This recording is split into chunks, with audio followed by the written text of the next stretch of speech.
Hi, I'm Gemma, and this is a chat with Gemma. So, this is quite a serious one today. There's a lot in the various forms of the media about the murders of Rob Reiner and his wife Michelle, allegedly by their own son, Nick Reiner, a person I'd never heard of before now. Nick has been arrested, and all around the world people now know quite a lot of the details of his life. So as people discuss this terrible situation, and who am I to do so? I'm a long way away in Australia. I'm not a lawyer or a psychiatrist, but I want to kind of come at it from some other things that I notice looking from the outside in. And I can't help thinking that this scenario in different forms has probably occurred countless times before, and of course equally horrible every time. However, we know nothing about these events because none of the people involved were celebrities. We're told that Nick was using drugs from the age of 15. Was that even earlier than that? We don't know. And he's now 32. So it's a lot of years. There's also talk of him being diagnosed with some kind of mental illness of a schizoid nature and schizophrenia itself. Now, schizophrenia itself, as we all know, can definitely cause a person to become violent and even to commit murder, but this is not very common. And when exactly Nick was first diagnosed, I don't personally know. So how long has he had this? I don't know. However, I do know that illegal drugs can give you brain damage, and they can make a person extremely violent, that's for sure. And it can start by making people just very irritable. Of course. I remember once my mother, I was at my parents' place, and my mother, was quite elderly at that time, said, is that a person lying down outside the front of the house? So outside the front of the gate, sure enough, there was a boy lying down. So to save my mother and my father going out there, I went out there and I found that, yes, it was a person just lying on his back, unconscious. And I went over to him and I said, are you okay? And he jumped up like this, jumped right up to his feet, stuck his chest out and became very aggressive towards me. And it made me think that I would never try to help somebody ever again. And it turned out that he had been using drugs. He was living next door with some lady in the rented house next door to my parents' house. And the lady apologised that this happened, and I think she wanted him to come over and apologise to my parents, but I can't remember if that ever happened. Don't know that him apologising was ever going to do anything much. So you can see how aggressive somebody on drugs can become. A friend of my sister's is a nurse, and I'm not sure whether she's still working there, but she was working in a facility for, the criminally insane. And she told my sister about this particular man who had fried his brains, to put it that way, on drugs. And he had become insane. And this is an old building that used to be used for infectious diseases, and now it's used for a modern thing.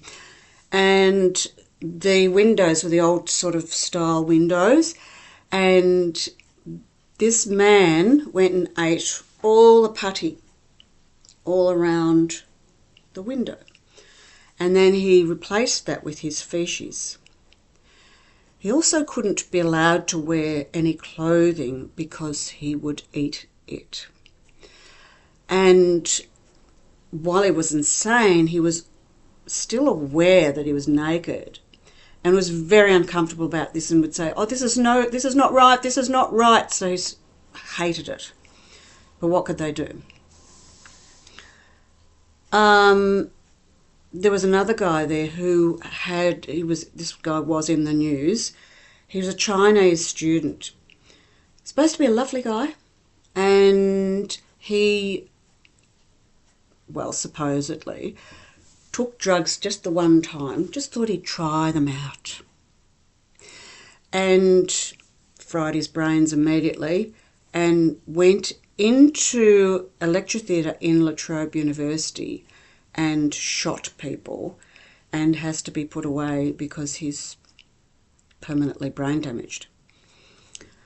Also, I remember listening to a story it was one of those kind of documentary things on the radio though, while I was working, and was kind of vaguely listening to it, and there was a girl who came on and she said she had used ecstasy for 2 years, and that as a result she now had this disorder where she was either, like it's bipolar actually, she was either extremely high or extremely low. So I'm sure she enjoyed being high, but it wouldn't be so much fun to be extremely low.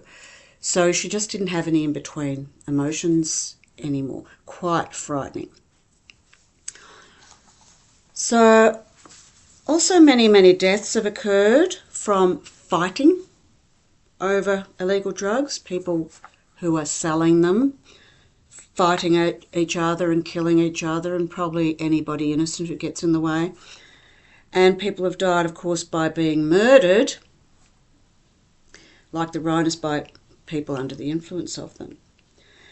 Families have been torn apart, traumatised, and so on. And the emotional suffering caused for many years by the illegal drug industry has been, by now, immeasurable and unbearable for a long time. But there hasn't always been the attention given to these lives that were lost, like there has been to Rob and Michelle Reiner's lives.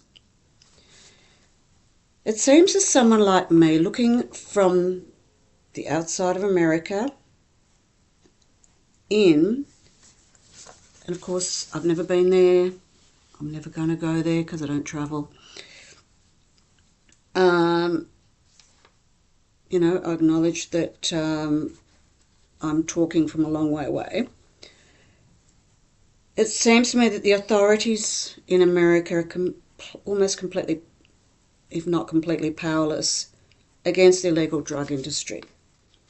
And I'm not belittling the enormous work done by good, honest, hard-working police officers here. And of course, this is the case in many other parts of the world, not just America. There are big problems here in Australia and in the UK too, for example, and everywhere, really, if we're truthful. But the world kind of thinks of America as a strong and wealthy country capable of doing great things like flying to the moon.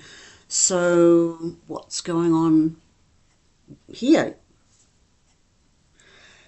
Are the American authorities just not interested in destroying the illegal drug industry?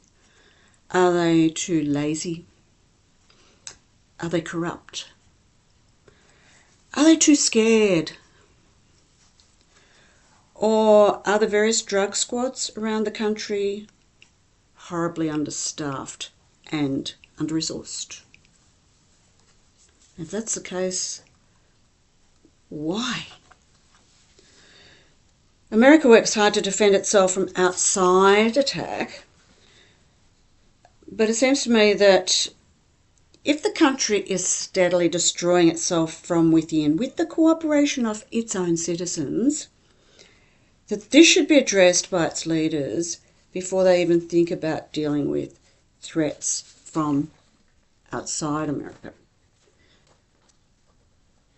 Apparently, according to a video of TMZ which I saw just very, very recently, anyone can just walk into certain areas around where Nick Reiner and his family live or lived and buy illegal drugs. If the community knows this, and TMZ can find it out, surely the police know it too. So, shut the place down. Fill it with undercover police. Make a curfew there. Apparently it's quite dangerous at night. Bring in the army for Pete's sake, but fix it. I've searched Google many times with the question, how many times did Nick Reiner go to jail or get fined, or whatever the local penalty is? We're talking about California after all, for buying, possessing or using illegal drugs. I've yet to find that he was ever penalised in any way. You can't claim the police didn't know. The rehab facilities the Reiners sent him to certainly knew. Friends of the family no doubt knew. And what about Khloe Kardashian's husband, Lamar Odom? When they were still married, Lamar got heavily into drugs, and this was reported repeatedly on TMZ.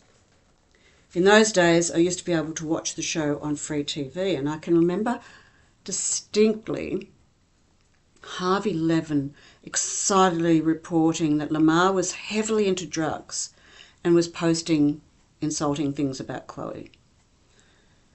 I would have thought, all the way from Australia, that the police would be there straight after the show aired.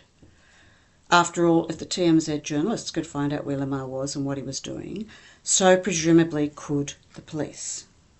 However, the next episode, there was the TMZ team again reporting what was going on with Lamar and how really terrible it was now getting. On and on this went, day after day. As you would know, I'm sure, the guy finally wound up in hospital dying. He didn't die in the end. But what a waste of those hospital resources that was. Completely avoidable. I can't work out what the American police were doing all the time before Lamar's hospitalisation. Were they trying to drive through the terrible traffic? Were they riding bikes? Puff, puff, I'm getting there, I'm getting there. Were they running there or walking there? Again, I know I say this from far away, but the authorities look caught on the back foot so much of the time. Of course, people on drugs do cover for each other. No one has the courage to dob in anyone to the police. In Hollywood in particular, all sorts of wickedness goes on and people keep each other's sordid secrets. But the police must have knowledge they don't or can't for some reason use. Do there need to be law changes to help the police to do their job? Now, there are those who call illegal drug use a disease. People in the media use all kinds of interesting terminology, most of it soft, sympathetic. The question is always, oh, what pain must he or she have been in to turn to drugs? Do you know what I think? I doubt they were in any pain whatsoever. The first time a person goes to the streets to buy some kind of illegal substance, they are determined to do something they think is daring, even exciting, something that they know is wrong, something that definitely won't be good for their health, particularly that of their brains. Of course, the next time they buy drugs, they may indeed be in pain, but this is because now they're in withdrawal, which they've knowingly, consciously caused to happen of their own free will. This is not a disease. Let's be honest for a change. If a person buys and uses illegal drugs, or worse, sells them, then they are a criminal like any other criminal. Call it what it is, a crime. Such a person is not only condoning the illegal drug industry, they are financially supporting it. They're in cahoots with the Pablo Escobars of the world. And I know he's dead, but do you think the evil spirits that were in him didn't just hop into other people nearby after he was killed? Okay, maybe such people don't skin anyone alive like Pablo Escobar did, or murder police officers, or bomb people's cars, etc., etc. But they truly have blood on their hands. The illegal drug industry causes many deaths every year and affects the health of many, many people, especially young people who have or had their whole lives ahead of them. Maybe Nick Reiner has always had a mental illness, or maybe he gave himself one, or at least made himself much, much worse. I'm pretty sure of one thing, and that is that Nick Reiner is heavily possessed by demons by now. His drug use would have opened him up to this over all that long time. He was sinning over and over and over again. But it's probably unlikely that he'll have access to an exorcist in jail. He's obviously suffered a great deal during the times when he was homeless, and will no doubt go on to suffer more, whether he stays in jail or goes to a facility for the criminally insane. I'm pretty sure he's just not going to be set free, no matter how good a lawyer he gets. And I'm sure people will say that he completely deserves all of this. I'm also sure that Satan will delight in making his suffering even worse by tormenting him. Also, it will take a lot of resources to care for him. Resources that might have been used to help people who, let's say, don't have enough money to live on. What a waste. Then there's the remaining Reiner family members. We know that they're suffering horribly too, but they're not alone. So many other people around the world have gone through similar, but all out of sight of the general public and the global media. Maybe the shocking event of Rob Reiner and his wife Michelle's murders will bring more attention to just how dangerous illegal drugs are. Maybe people will stop laughing about them on late night TV shows or boasting about having taken them.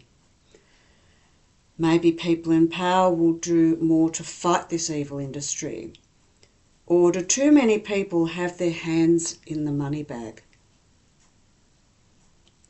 Wouldn't it be just wonderful if no more young people, or even old people, died or lost control completely of their minds because of illegal drugs? I'll finish it there, and bye for now.